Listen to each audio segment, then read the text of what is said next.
क्या पढ़ रहे हैं? सोशल साइंस पढ़ रहे हैं ना? Yes sir. सोशल साइंस पढ़ रहे हैं। अच्छा, आप लोग ये बताइए कि आप लोग स्कूल में जाते हैं, ठीक है?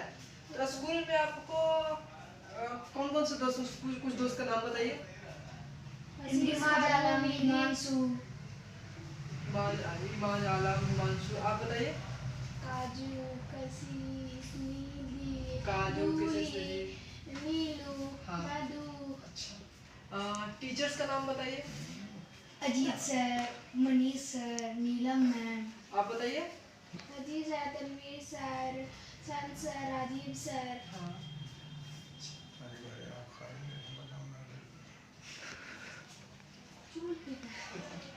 तो ये सारे। अच्छा, इससे बताइए कि उन लोगों का धर्म क्या है?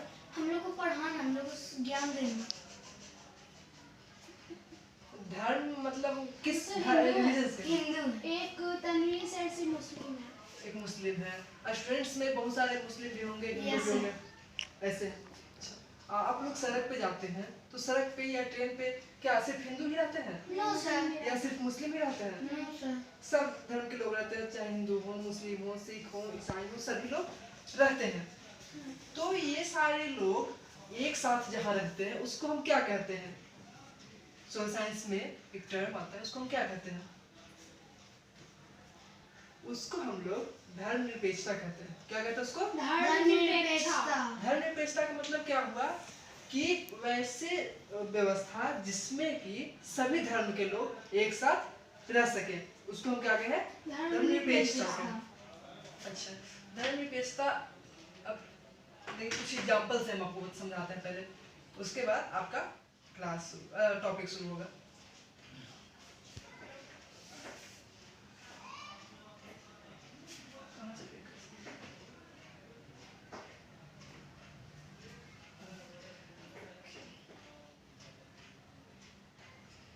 ये जो तस्वीर है इसमें क्या क्या दिख रहा है? ये जो है ये कौन है? पंडित। फर्स्ट वाले किस धर्म है? के? हिंदू धर्म के। अच्छा, ठीक है, बताएंगे, फिर सबका बताएंगे कि गलत होगा वो भी बताएंगे। ये कौन से हैं? मुस्लिम। नहीं, वो सिख है। हाँ, अब सही है। ये कौन है? मुस्लिम। ये कौन है? हिंदू। ये क्रिश्चियन। क्रिश्चियन, ईसाई। ये क्या है? पंजाबी। सिख। सिख है ना? तो इसको कैसे हम पहचाने? इन लोगों के वेशभूषा के आधार पे। अच्छा, चलिए, यहाँ क्या है? दो चित्र है। एक चित्र में क्या दिखाया गया है कि सिर्फ भारत का झंडा है। दूसरे चित्र में क्या दिखाया गया है कि अलग अलग धर्म के झंडा है। और उसमें एक कार्टून ये है, इसको हम समझाएंगे कार्टून को अंतिम में। पहले सारे सेकुलरिज्म क्या है, धर्मनिरपेक्षता क्या है, उसको बताएंगे, उसके बाद इसको हम समझाएंगे। ठीक है, ये तस्वीर सिर्फ अभी देखना है। एक तस्वीर में क्या दिखा रहा है पहले पढ़ लेते हैं। ये क्या लिखा हुआ? पटेल सेकुलरिज्म, मतलब सरदार पटेल है, उनके हिसाब से सेकुलरिज्म क्या था। और ये क्या है? Vote bank secularism. Vote bank secularism मतलब जो राजनीति के लोग जो हैं वो किस सेकुलरिज्म को, किसको सेकुलरिज्म मानते हैं। ये एक बैंक है जो पॉलिटिकल सिस्टम उस पे। फिर यहाँ देखिए, ये जो तस्वीर है इसमें अलग अलग धर्म के लोगों के जो सिंबल्स हैं वो दिए गए हैं। जैसे ओम किस धर्म का है? हिंदू। चांद तारा? मुस्लिम। ये क्रॉस? क्रिश्चियन। क्रिश्चियन। ये पीछे मस्जिद बना हुआ है, ये किसका है? सिख। ईसाई। मस्जिद किसका होता है? मुस्लिम का। मुस्लिम का होता है ना? तो फिर यहाँ देखिए, यहाँ भी उसी तरह से सब अलग अलग धर्म के जो हम लोग के जो धर्म है उसके जो चिन्ह है। फिर यहाँ देखिए सारे चिन्ह के बारे में दिखाया गया। ये जो क्रॉस साइन होता है किसका होता है? क्रिश्चियन का। चांद और तारा? मुस्लिम का। धर्म का भी व्हील ऑफ धर्म, मतलब बुद्धिज्म का, महात्मा बुद्ध का। ये जो ओम का है? हिंदू का। यिन यांग किसका है? ताओइज्म। किसी दूसरे देश में ये पंथ माना जाता है, ये भारत में नहीं है। फिर क्या है? जुडाइज्म, यहूदी जो होते हैं। सिंध, तो ये मतलब पूरे विश्व के बारे में अलग अलग धर्म का है। ये क्या है? सिख का है। ये क्या है? संतिज्म, मतलब संत लोगों, जो संत एक पंथ है उसके बारे में। एटीज्म, ये अलग अलग धर्म, अलग अलग क्षेत्र में, अलग अलग जगहों पे ये सारे धर्म के लोग हैं और इनका चुनाव, ये चिन्ह है। इसे देखिए, ये क्या है? स्वास्तिक। ये किस धर्म में होता है? हिंदू। हिंदू। ये क्या है? चांद तारा। चांद तारा। मुस्लिम। हाँ, तो ये सारा हम लोग देखे। अब हम, ये तो अलग अलग धर्म का था। ये यहाँ से ये जो है क्या दिखाया गया, इस चित्र में दिखाया गया। बाकी जो चित्र थे उसमें क्या था, अलग अलग धर्म को अलग अलग दिखाया गया था। इस चित्र में क्या दिखाया गया कि जितने भी धर्म हैं सारे एक जगह मिलके हैं, है ना। हिंदू भी है, मुस्लिम भी है, सिख भी है, ईसाई भी है, बुद्धिज्म भी है, सारे के सिंबल से, यानी कि मस्जिद भी है। तो सारे लोग एक जगह हैं। इस तरह से इसको दिखाया गया।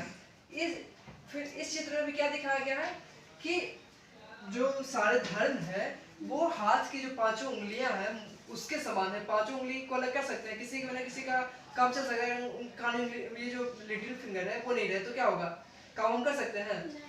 इंडेक्स फिंगर नहीं रहे तो काम कर सकते हैं, या सब ये अंगूठा नहीं होगा कोई काम कर सकते हैं हम। तो इस तरह से सभी का इम्पोर्टेंस है। तो यहाँ इस चित्र में क्या दिखाया गया, इसी तरह से इसको समझाया गया। तो हमारा आज का टॉपिक क्या हो गया? धर्मनिरपेक्षता।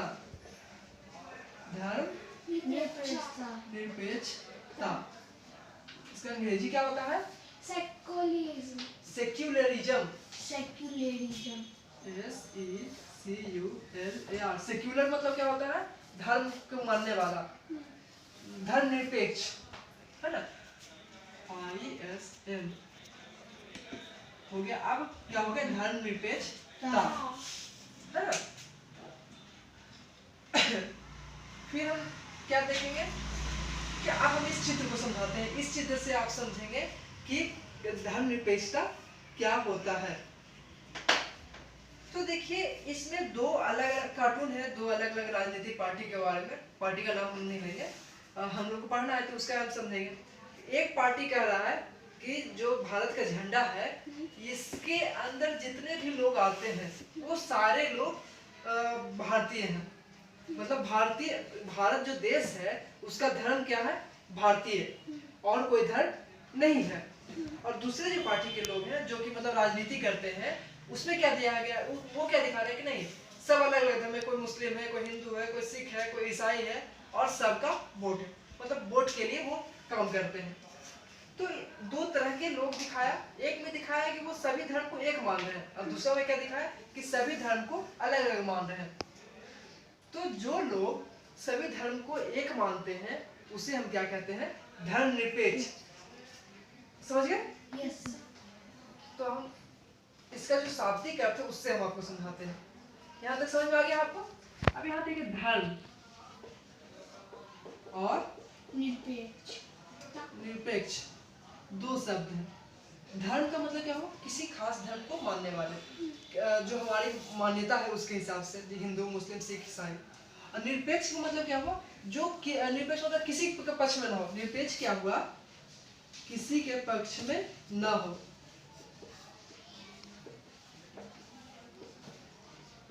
पक्ष में ना हो, ये हुआ इसका मतलब। और ये हुआ धर्म। अब जब दोनों को मिला दिए तो क्या हो गया? धर्म, जो कि किसी एक धर्म को मानता ना, तो सभी धर्म को समान रूप से लेके चलता हो, उसको हम क्या कहें? धर्मनिरपेक्ष। ये निरपेक्ष मतलब किसी पक्ष में ना हो, लेकिन अब इसमें धर्म जोड़ दिए तो वो किसी खास धर्म को के पक्ष में ना हो, सभी धर्म को समान वैल्यू देता है, उसको क्या कहें हम? धर्मनिरपेक्ष कहें। तो हमारा सबसे पहला पॉइंट क्या था? धर्मनिरपेक्षता क्या है? देखिए, भारत देश जो है वो क्या है? धर्मनिरपेक्ष देश है। वो हम कैसे कहते हैं कि जो भारत में, देखिए सबसे पहला हमारा हेडिंग पॉइंट क्या है? धर्मनिरपेक्षता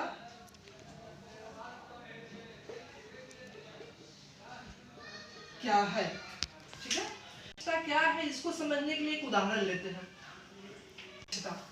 तो धर्मनिरपेक्षता क्या है इसको समझने के लिए हम एक उदाहरण लेते हैं कि आप कहीं भी, भारत का अभी बात नहीं कर रहे हैं, अभी कहीं की बात कर रहे हैं। जैसे आप अमेरिका में रहते हैं, वहाँ पे आप ऐसे मोहल्ले में जा रहे हैं घर खोजने, आप हिंदू हैं और किसी ईसाई मोहल्ले में आप घर खोजने गए। आपसे वो क्या पूछे कि आपका धर्म क्या है। ठीक है, धर्म पूछे, उसके बाद धर्म पूछने के बाद आप बताएं कि हिंदू है, तो वो जो सामने उस मोहल्ले के जो लोग थे वो बोले कि हम हिंदुओं को घर नहीं देंगे, आपका देश ये नहीं है, आप जिस देश से हैं वहाँ चले जाइए। तो वहाँ पे क्या होगा, या तो हमें ये लगेगा कि ये हमारे साथ गलत कर रहे हैं, या फिर हम क्या सोचेंगे कि अच्छा ठीक है ये ईसाई के मोहल्ला में हमको घर नहीं दिया, तो जो हिंदू के मोहल्ला में हम ईसाई को घर नहीं देंगे। ये दो चीज़ हो सकता है ना। या तो इससे इस सोचे कि हमको क्यों नहीं दे रहा है, हमको भी देना चाहिए। या फिर क्या सोचेंगे कि जहाँ पे मेरा संख्या ज़्यादा है वहाँ हम इन लोगों को नहीं देंगे। ये दो चीज़ होगा।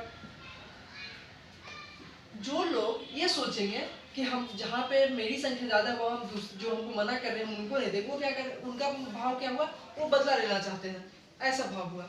और जो लोग ये सोच रहे हैं कि नहीं, जब देश है तो देश में सभी लोगों को सभी जगह समान रूप से अधिकार है, तो चाहे वो ईसाई हो, हिंदू हो, मुस्लिम हो, सिख हो, वो सभी कहीं भी रह सकते हैं। तो यहाँ नहीं रहने दे, तो हम इसके लिए आवाज़ उठाएंगे, आंदोलन करेंगे, कानूनी तरीके से हम यहाँ रहेंगे। जैसे मान लीजिए कोई घर वाला था, वो जा रहा है, हिंदू को बेच के चला गया। अब जब वो आदमी वहाँ बसने गया तो उसको नहीं बसने दे रहा है कि नहीं हम ये ईसाई का माल है, हम तुमको रहने नहीं देंगे। ऐसा आप बहुत सारी फिल्मों में भी देखते होंगे कि जैसे आप बजरंगी भाईजान एक फिल्म आई थी, उसमें क्या था, एक बच्ची पाकिस्तान से आई थी इंडिया और खो गई, मुस्लिम धर्म की थी, और जो उसके कलाकार हैं सलमान खान जो थे वो क्या थे, हिंदू थे। वो बच्ची उनको मिल जाती है और क्या होता है, वो उनके घर में वो लेके चले आते हैं, अपने घर लेके जाते। तो मुस्लिम जो लोग होते हैं उनके खान पान क्या होता है, अलग होता है, वो मीट मछली ज़्यादा खाते हैं, वो मांसाहारी ज़्यादा होते हैं। और हिंदुओं में क्या होता है, मांसाहारी आप तो सब कुछ होने, लेकिन मुख्य रूप से क्या माना जाता है कि हिंदू लोग जो होते हैं मांसाहारी नहीं होते, ऐसा माना जाता है कानून के रूप से, या फिर हम लोग जो शिक्षा में पढ़ते हैं उसमें ऐसा कुछ नहीं है, लेकिन जो समाज है उसके हिसाब से माना जाता है। तो वो क्या करते हैं, उस फिल्म में क्या दिखाया गया कि उसको क्या करता कि जब मछली उसको घर में रहने नहीं दिया जाता, बोलता कि नहीं हम इसको कैसे रखेंगे, मुस्लिम है, मांस मछली खाने वाली लड़की है, इसको हम कैसे रहने दें, छोटी बच्ची है। जबकि उसको मतलब भी नहीं, छोटा बच्चा, उसको कोई मतलब नहीं कि वो मुस्लिम है, हिंदू है, उसको कोई पता नहीं अभी, बस उसको जो सिखाया गया वो सीख रहा है। उसको हमेशा मांस मछली मिलता खाने, तो उसको मांस मछली पसंद है। उसको नमाज पढ़ने के लिए सिखाया गया तो नमाज पढ़ना उसको पता है। उसको मंदिर में पूजा करना पता नहीं है, हम लोग को मंदिर में पूजा करने के लिए बताया गया तो मंदिर में पता है, मस्जिद में कैसे होता है वो नहीं पता है, तो विरोध होता है वहां पे, होता है ना। अब वही सलमान खान क्या करते हैं, जो अभिनेता है जिसका उस फिल्म में क्या नाम रहता है, बजरंगी नाम रहता है, वो क्या करते हैं, उसको हिंदू होते हुए उसको अपने घर में रखते हैं और उसके घर पहुंचाने का काम करते हैं। पाकिस्तान जाते हैं, फिर पाकिस्तान में जो मुस्लिम लोग होते हैं इसको सलमान खान को सपोर्ट करते हैं। तो ये क्या दिखाया कि दूसरे धर्म के लोगों का भी समान रूप से हम सम्मान किए। एक उदाहरण ये हुआ। दूसरा उदाहरण ये हम ले सकते हैं जैसे भारत में कि बहुत सारे जो जगह होते हैं वहाँ क्या होता है कि आपके मुस्लिम को रेंट नहीं देते हैं। अगर हम हिंदू मोहल्ले में चले जाते हैं कोई लोग, तो उससे धर्म पूछ के उसको रेंट नहीं देते। पहले अगर जब तक धर्म नहीं, जैसे हम गए मकान खोजने, हाँ रूम खाली आप देख सकते हैं, दिखाया उखाया सब कुछ हुआ, फिर अंत में क्या पूछा कि आपका जाति क्या है, धर्म क्या है, ये सब पूछते हैं सब कोई। अगर वेशभूषा से पता चले तो पहले ही मना करते हैं, अगर वेशभूषा से नहीं पता चला। अभी बहुत सारे ऐसे लोग हैं जिनको देख के पता नहीं चल सकता है कि ये हिंदू है, मुस्लिम है, सिख ईसाई है, नहीं पता चलता है। आज मॉडर्न जमाना में सब अलग अलग ड्रेस पहनने लगे, सब एक तरह की ड्रेस पहनने लगे। अब जैसे हिंदू का पहले ड्रेस क्या था, धोती कुर्ता, और सर पे धोती कुर्ता, पगड़ी, पगड़ी नहीं वो मुरेठा जो बोलते हैं, वो पगड़ी की तरह ही पहनते थे। और सिख का क्या था, पगड़ी लगाते थे, वो क्या पे कुर्ता पहनते हैं, और धोती नहीं पहनते, वो पजामा पहनते हैं। तो इस तरह सबका अलग अलग ड्रेस था। आज क्या है, हिंदू भी जींस शर्ट पहनते हैं, साड़ी पहनते हैं, और मुस्लिम भी साड़ी पहनती है, और पुरुष जो है वो धोती कुर्ता के, वो जो लुंगी और टी शर्ट होते थे, पजामा होते थे, उसके यहाँ पे अब जींस टी शर्ट पहनते हैं। अब कोई देख के नहीं कह सकता है। तो देखने गया रूम, उसको दिखा दिए, सब कुछ हो गया, उसका क्या बोलते हैं, रेट रूट सब बात हो गया। आप पूछे कि आप किस धर्म के हैं, तो बता दे। नाम पूछा तो नाम तो अलग अलग होता है जनरली। जो हिंदू होते हैं और जो मुस्लिम, उनके नाम से पता चल जाता है कि वो हिंदू है या मुस्लिम है। तो जैसे नाम बताया तो उसको जब रेंट मकान मालिक, उसको पता चल गया कि ये मुस्लिम है, तो क्या कहा कि हम आपको रेंट नहीं देंगे, रूम खाली नहीं है। पहले रूम खाली बोला था, अब क्या बोल रहा है, रूम खाली नहीं है। वहां पे क्या होगा कि तो ये जो विचार हुआ कि धर्म के आधार पे हम उसके साथ भेदभाव के, उसको कहते हैं धर्म सापेक्ष, मतलब धर्मांध बोलते हैं कि धर्म का मानने वाला कट्टरपंथी बोलते हैं उसको। और जो लोग धर्म के आधार पे भेदभाव नहीं करते उसको क्या कहते हैं? धर्मनिरपेक्षता। अब धर्मनिरपेक्षता समझ में आ गया? धर्मनिरपेक्षता क्या होता है बता सकते हैं? जो धर्म में भेदभाव नहीं करता। हाँ, किसी भी व्यक्ति बस उसके लिए सभी एक मनुष्य है, चाहे वो किसी धर्म के हो, उससे कोई अंतर नहीं पड़ता है। धर्मनिरपेक्षता समझ गए? लिख लीजिए। धर्मनिरपेक्षता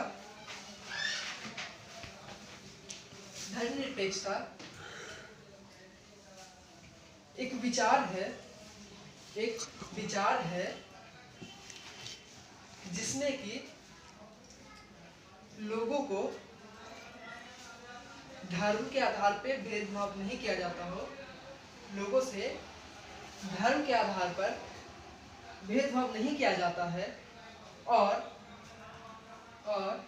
साथ ही साथ सभी को समान अधिकार दिया जाता है, चाहे वो किसी भी धर्म के हों। तो इस विचारधारा को हम क्या कहते हैं? धर्मनिरपेक्षता कहते हैं। हम क्या लिखेंगे? इस विचारधारा को हम, कहीं छूट गया? Yes sir. बोलिए। आधार पर भेदभाव नहीं किया जाता है, और साथ ही साथ सभी धर्म के लोगों को समान अधिकार दिया जाता है,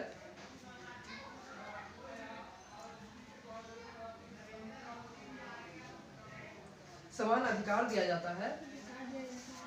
इस विचारधारा को हम क्या कहते हैं? धर्मनिरपेक्षता कहते हैं, सेक्युलरिज्म क्या कहते हैं, है ना? सेक्युलरिज्म क्या है? सेक्युलरिज्म क्या है? एक थॉट है जिसमें कि किसी भी धर्म के लोग को क्या किया जाता है? समान अधिकार, चाहे वो हिंदू हो, मुस्लिम हो, सिख हो, ईसाई हो, उससे कोई भेदभाव नहीं किया, सब एक मनुष्य है। ठीक है।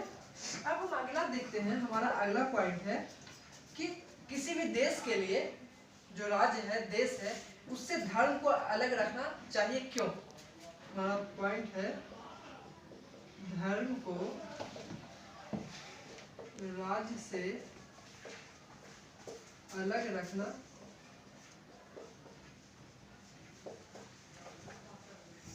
क्यों चाहिए? ये सारा क्वेश्चन आ रहा है। पहला आया धर्मनिरपेक्षता क्या है, समझ गए। अब क्या है कि धर्म, हम क्या बता रहे हैं? किसी भी जगह पे धर्म के आधार पे भेदभाव नहीं करना चाहिए। तो ये पूछा कि धर्म के आधार पे भेदभाव क्यों नहीं करना चाहिए? धर्म को राज्य से अलग क्यों? राज्य मतलब देश, क्षेत्र, वहां से क्यों नहीं, उसको उससे कंबाइन करके क्यों नहीं देखना चाहिए? तो उसका कारण ये है कि धर्म के कारण क्या होता है? बहुत सारे भेदभाव होते हैं, और जबकि लोकतांत्रिक जो देश होता है, राज्य होता है, वहाँ क्या मूल सिद्धांत क्या होता है लोकतंत्र का? कि समाज के जो भी व्यक्ति हैं, चाहे वो किसी वर्ग के हो, किसी धर्म के हो, सबको समान अधिकार मिलेगा, सबको समान अवसर मिलेगा, सबका समानता होगा। और अगर हम जब धर्म के बारे में बात करने लगेंगे वहाँ, तो क्या हो जाएगा? फिर तो भेदभाव आ जाएगा, दोनों का अंतर करना शुरू कर। जैसे हम धर्म को नाम लेंगे, धर्म पूछे, अब जैसे हम धर्म पूछे तो क्या मेरे मन में आएगा? हम पूछे कि आपका धर्म क्या? आप बताएं मुस्लिम है, तो हम मन में क्या सोचेंगे? ये तो मांस मछली खाता होगा, हम मांस मछली खाने वाले नहीं हैं। ये क्या करता होगा? मस्जिद में जाता है, हम मंदिर में जाने वाले हैं। ये लोग क्या करते हैं? लाश को जो क्या करते हैं, वो दफन करते हैं। हम लोग क्या करते हैं? उसको जलाते हैं। उनकी वेशभूषा भी अलग है। तो हम वो घर में, उनके घर जो होते हैं वो उनके घर में बहुत सारे बच्चे होते हैं, है ना? तो ये सारा चीज़ हमारे मन में आएगा, चाहे वो जिससे हम बात करें उसके घर में वैसा चीज़ हो चाहे नहीं हो, लेकिन हमारा शुरू से वो बन गया है कि वो वैसा ही उसके मुस्लिमों के यहाँ वैसा होता है। चाहे जिस व्यक्ति से हम बात करें, जो व्यक्ति हमारे पास आए हो, उसके यहाँ हो वैसा हो या नहीं हो, कोई जरूरी नहीं है कि मुस्लिम उसी के यहाँ बहुत सारे बच्चे होते हैं। कोई जरूरी नहीं है कि मुस्लिम ही सिर्फ मांस मछली खाते हैं, ऐसा कोई जरूरी नहीं है। हिंदू भी मांस मछली खाते हैं। हिंदू के घर में बहुत सारे ऐसे घर हैं जिसके 10-10 बाल बच्चे हैं, होता है। तो हम, लेकिन ऐसा बना दिया गया है लोगों के बीच में कि ये सारा चीज अंतर होता है। अब जैसे ही अंतर का बात आ जाएगा तो फिर समानता मिलेगा? हम उसको या तो अपने से कम समझेंगे। तो जब कम समझे तो फिर लोकतंत्र सफल होगा? लोकतंत्र की सफलता का क्या कारण होता है? कि लोकतांत्रिक जो देश है वहाँ सबको समान अधिकार मिलता है ना? तो जब तक समान अधिकार नहीं मिलेगा तब तक लोकतंत्र सफल नहीं होगा। इसीलिए इसको किया जाता है, राज्य को धर्म से अलग रखा जाता है, पहला कारण। दूसरा कारण क्या है कि अगर किसी राज्य को, किसी देश को खास धर्म का घोषित कर दिया जाए, जैसे मुस्लिम कंट्री, जैसे बोलते भी कि मुस्लिम कंट्री है, जैसे पाकिस्तान, अफगानिस्तान, इराक, सऊदी अरब, ये सारे क्या है, मुस्लिम कंट्री है। अब जैसे ही उसका नाम ही आ गया मुस्लिम कंट्री है, भारत के लिए आता है कि हिंदू कंट्री है, नहीं बोलते हैं। जबकि उन लोगों के लिए क्या बोलते हैं, मुस्लिम कंट्री है। मुस्लिम कंट्री है का मतलब क्या हो गया, वहाँ जो भी सरकार है, जो भी सरकारी पद है, जो भी रोजगार के साधन है, घर है, परिवार है, सब पे अधिकार किसका है, किसी खास धर्म का, मुस्लिमों का। उनको नौकरी करने का अधिकार उनको है, और जो हिंदू है वो नौकरी उनको नहीं मिलती है। उसके लिए क्या करते हैं हम वहाँ कि आपको जबरदस्ती कहेंगे कि नहीं आप मेरे धर्म को मानिए, क्योंकि उस देश का धर्म है वो, तो मेरे देश में रहना तो आपको मेरा धर्म अपनाना पड़ेगा, क्योंकि वो कानून है उसका। वो अपने देश को घोषित कर दिया है कि वो मुस्लिम कंट्री है, वो ईसाई कंट्री है, तो हमसे क्या कहेंगे वो कि आपको इस धर्म को मानना ही मानना होगा। जब तक आप नहीं मानेंगे तब तक यहाँ आप नहीं रह सकते हैं। और तब क्या हो जाएगा, लोकतंत्र फेल हो जाएगा। लोकतंत्र में क्या मिलता है कि किसी को भी अपनी स्वतंत्रता है कि कोई भी धर्म को, किसी भी विचार को वो माने। जबकि यहाँ क्या हो रहा है कि अगर धर्म को देखते हैं, राज्य में देखते हैं, तो क्या हो जाएगा, फिर उसको से जबरदस्ती होगी नहीं आपको यही धर्म मानना पड़ेगा, तो इसलिए धर्म को नहीं देखना चाहिए। फिर तीसरा पॉइंट क्या है कि धर्म जहाँ आ जाता है तो आपको बहुत सारे क्षेत्र जहाँ है कि किसी खास धर्म की संख्या ज़्यादा होती है और किसी खास धर्म का कम होता है। जैसे मान लीजिए एग्जाम्पल, हम लोग हिल्सा जहाँ हम लोग रहते हैं वहाँ क्या है, हिंदू भी हैं, मुस्लिम भी हैं, लेकिन सिख बहुत कम लोग देखने को मिलते हैं, यहाँ तक कि ना के बराबर मिलते हैं। हम लोग देखे थे जब छोटे थे तो एक परिवार थे हिल्सा में, अब उनके बारे में पता नहीं वो कहाँ चले गए। तो वो अल्पसंख्यक थे, मतलब उनकी संख्या यहाँ पे कम थी। 100 घर है तो 100 घर में एक घर ईसाई है, 50 घर हिंदू है, 40 घर मुस्लिम है, 10 घर और भी धर्म के हैं। तो क्या होगी, वो अल्पसंख्यक, वो क्या होते हैं, दब के रहते हैं, वो मजबूर, वो डरे हुए रहते हैं कि दूसरे धर्म वाले हमें परेशान न करें। तो और वैसा देश जहाँ पे कि धर्म का कोई फाउंडेशन नहीं है, वहाँ क्या होगा, अब यहाँ धर्म का फाउंडेशन नहीं है तो क्या होता है, मुस्लिम भी रहते हैं यहाँ, हिंदू भी रहते हैं, चाहे मुस्लिम कम हो तो वहाँ भी हिंदू है, और जहाँ मुस्लिम ज़्यादा है, जहाँ हिंदू ज़्यादा है वहाँ मुस्लिम भी वो है। जैसे अब हिल्सा जो एरिया है हमारा, जहाँ घर है, यहाँ ज़्यादातर घर हिंदू हो गए, लेकिन फिर भी मुस्लिम रहते हैं ना। क्या है कि यहाँ पे स्टेशन रोड जो हमारा जहाँ पे घर है वहाँ पे हिंदुओं के घर जाते हैं, लेकिन क्या मुस्लिम का दुकान नहीं है, उनके यहाँ से भी लोग सामान खरीदते हैं। अब जो उनके मोहल्ले हैं, जो दरगाह रोड या जो भी मोहल्ले हैं, वहाँ क्या मुस्लिमों की संख्या ज़्यादा है, तो क्या वहाँ हिंदू नहीं रहते हैं, वहाँ हिंदू के दुकान नहीं चलते हैं। क्यों होता है ऐसा, क्योंकि यहाँ धर्मनिरपेक्ष देश है। तो इसीलिए कह रहा है कि राज्य से धर्म को अलग रखना चाहिए। समझ में आया? Yes sir. राज्य से धर्म को क्यों अलग रखना चाहिए, बताइए, बोलिए। राज्य से धर्म को इसलिए अलग रखना चाहिए क्योंकि अगर धर्म को राज्य से मिलाएंगे तो भेदभाव हो जाएगा। हाँ। जिससे लोकतांत्रिक देश नहीं, हाँ, लोकतंत्र सफल नहीं होगा उस देश का।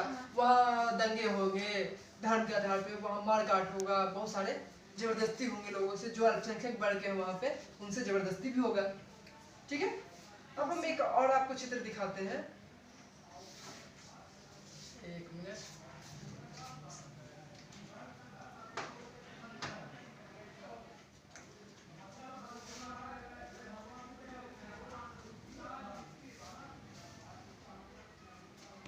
देख लिया? Yes sir. देखिए इस तस्वीर में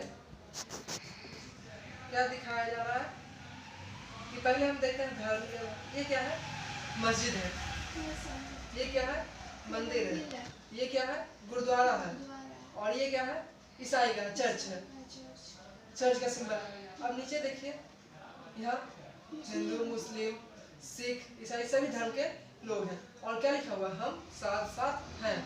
ये क्या है, किसी बच्चे के द्वारा बनाए गए चित्र है।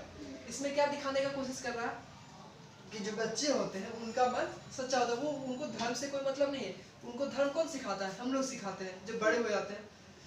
तो आप जब बच्चे होते हैं तो उनको कोई अथी होता है कि किस धर्म के साथ वो खेल रहे हैं, किस धर्म के साथ वो पढ़ रहे हैं, नहीं होता है, तो वो सुखी ज्यादा होते हैं। जैसे धर्म के बारे में सोच रहे हैं तो फिर क्या होता है, उनमें लड़ाई झगड़े होने लगते हैं। तो क्या करता है कि किसी भी देश को सफल होने के लिए ये चीज होना चाहिए। समझ में आ गया? यस। देख रहे हैं कि यहाँ पे हिंदू का, जैसे आप उदाहरण के रूप में देख सकते हैं, और भी उदाहरण है कि बहुत सारे मंदिर, उसके बगल में मस्जिद भी है, उसके बगल में चर्च भी है, गुरुद्वारा भी है, ऐसा बहुत सारा। जैसे पटना में आपको पटना सिटी जो है वहाँ गुरुद्वारा है, वहीं आसपास में, वहीं थोड़ा सा ज़्यादा दूर नहीं, आगम कुआं है, वहाँ पे मंदिर है, हिंदू का मंदिर है। फिर वहीं पे रेलवे स्टेशन है पटना सिटी, वहाँ पे क्या है, मजार है। मजार होता है जहाँ पे मुस्लिम जो साधु होते हैं, संत होते हैं, उनको दफनाया जाता है, उसको मजार बोलते हैं। जैसे हम लोग का शमशान घाट होता है, उन लोगों का कब्रिस्तान होता है। तो हम लोग जहाँ पे दाह संस्कार होता है, उसकी राख को लेकर के हम लोग समाधि स्थल उसको बोल देते हैं। कि अगर कोई सज्जन व्यक्ति हो, कोई साधु है, तो उनका जो दाह संस्कार करने का जो राख बचता है, उसको जहाँ जमीन में दफनाया जाता है, उस राख को, उसको क्या बोलते हैं, समाधि स्थल बोलते हैं। जैसे गांधी जी का, नेहरू जी का, उन लोगों का समाधि स्थल है। और जो मुस्लिम होते हैं उनको क्या बोलते हैं, मजार बोलते हैं। उनको जहाँ पे उनके अवशेष को रखा जाता है, उसको हम क्या बोलते हैं, मजार बोलते हैं। समझ गए? तो समझ में आ गया धर्मनिरपेक्षता, तो अब आप लोग को समझ में आ गया होगा। अब हम देखते हैं, ये तो धर्मनिरपेक्षता कॉमन था किसी भी देश के लिए। अब देखते हैं कि भारत में धर्मनिरपेक्षता का मतलब क्या होता है। अगला हमारा क्या है, भारत में धर्म निरपेक्षता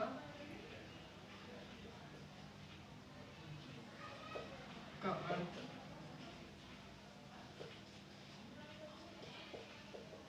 ठीक है,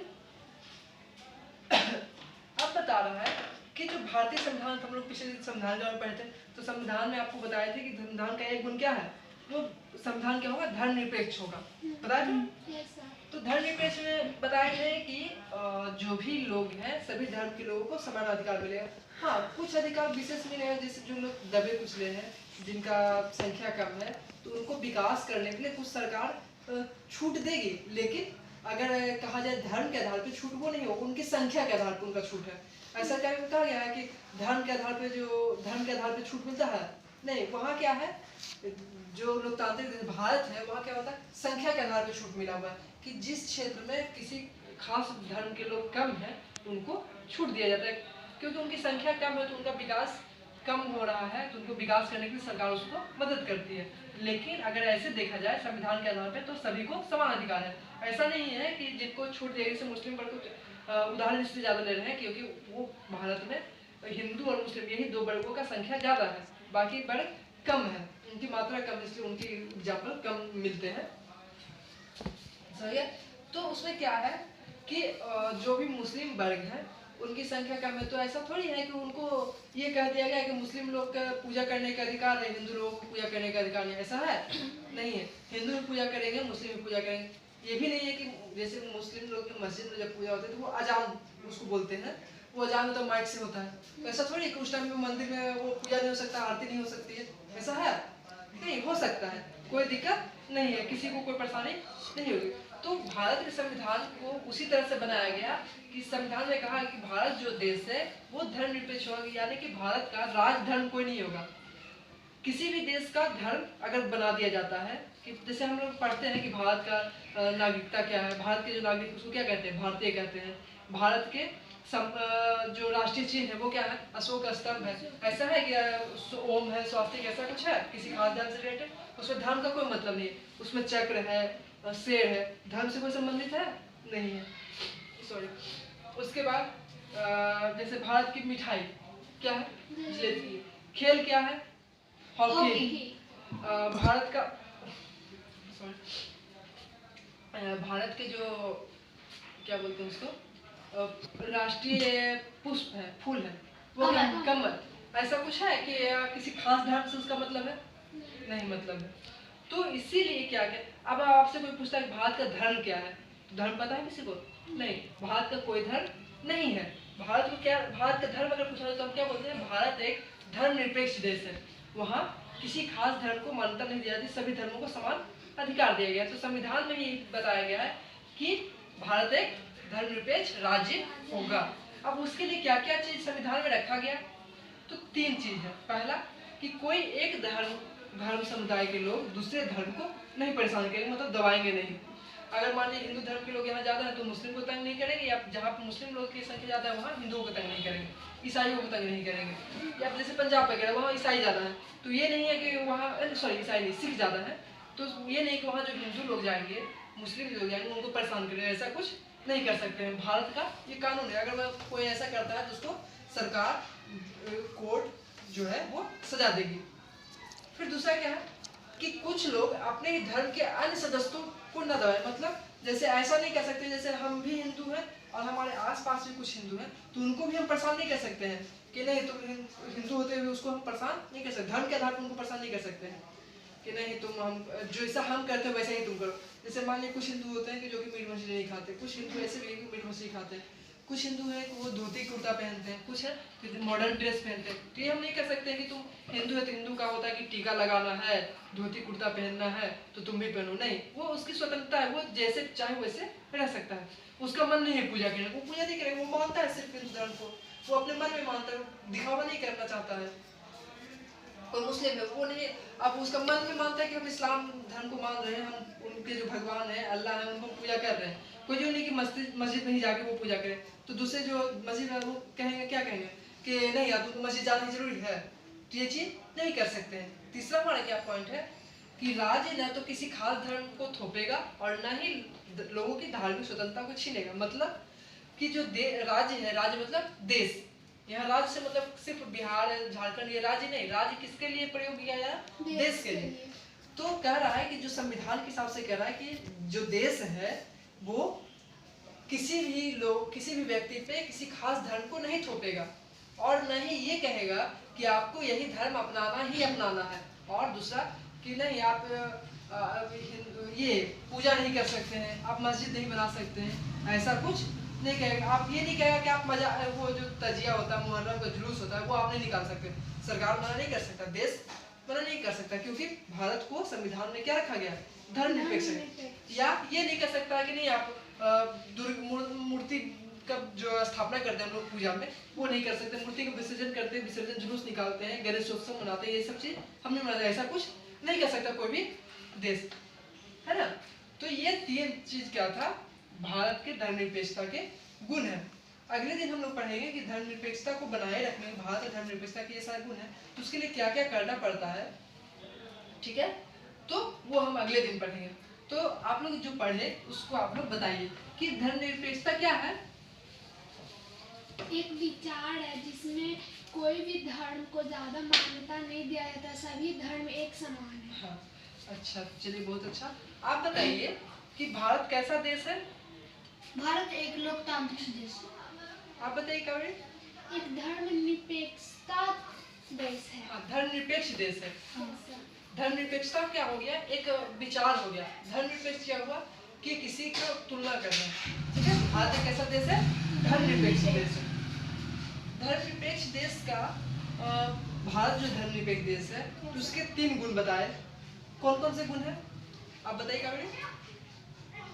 भारत में जो एक कोई धर्म है तो उसमें उसको कोई दूसरा धर्म वाला कुछ अगर कम रहे तो उसको कुछ कह नहीं सकता है। हाँ, ठीक है, यानी कि अल्पसंख्यक के जो धार्मिक रूप से अल्पसंख्यक है उसको हम परेशान नहीं कर सकते। अगर हम हिंदू हैं और वो भी हिंदू है, अगर हम मीट खाते हैं वो मीट नहीं खाता है तो हम उसको कुछ बोल नहीं सकते हैं। हाँ, मतलब अगर किसी एक ही धर्म के दो लोग हैं तो उनको हम अपने तरह रहने के लिए हम परेशान नहीं कर सकते, बाध्य नहीं कर सकते। तीसरा कि अगर कोई हिंदू है और मुस्लिम अपना जुलूस या फिर कुछ भी करे तो उसको सरकार रोक नहीं सकता। हाँ, ये सरकार ये भी नहीं कह सकता कि नहीं आपको हिंदू धर्म ही मानना है या आपको मुस्लिम धर्म ही मानना है, ठीक है, समझ में आ गया। अब हम लोग होमवर्क लिखेंगे। होमवर्क में क्या है, देखिए आपको एक एक्टिविटी करना है। एक्टिविटी करना है, क्या एक्टिविटी करना है कि अपने आसपास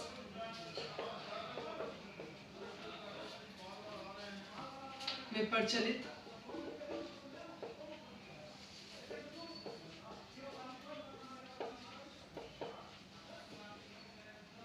धार्मिक क्रियाकलापों की सूची बनाइए।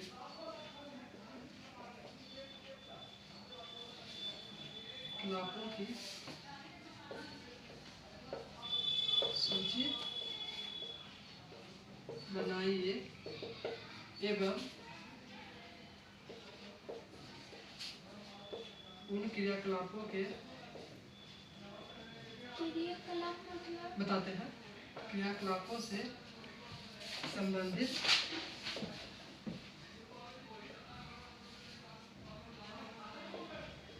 धर्म के नाम भी लिखना है। हाँ, क्या पूछे थे? क्रियाकलाप। क्रियाकलाप का मतलब होता है एक्टिविटी। हमारे आसपास में धर्म के आधार पे कौन कौन से काम होते हैं। जैसे हम लोग घर में उठते हैं तो धर्म के, जैसे हिंदू धर्म में है तो क्या होता है, हमारे सुबह उठ के बड़ों को प्रणाम करते हैं, फिर स्नान ध्यान करके ही खाना खाते हैं। और धर्म के आधार पे क्या काम होता है, पूजा करते हैं, आरती करते हैं, मंदिर जाते हैं, ये सारा क्या है।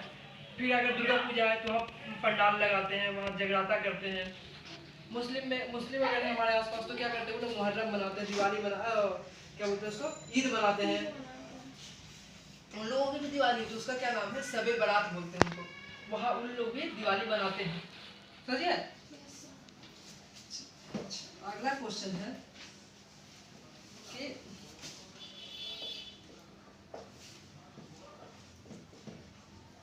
धर्मनिरपेक्ष देश के गुणों को लिखे।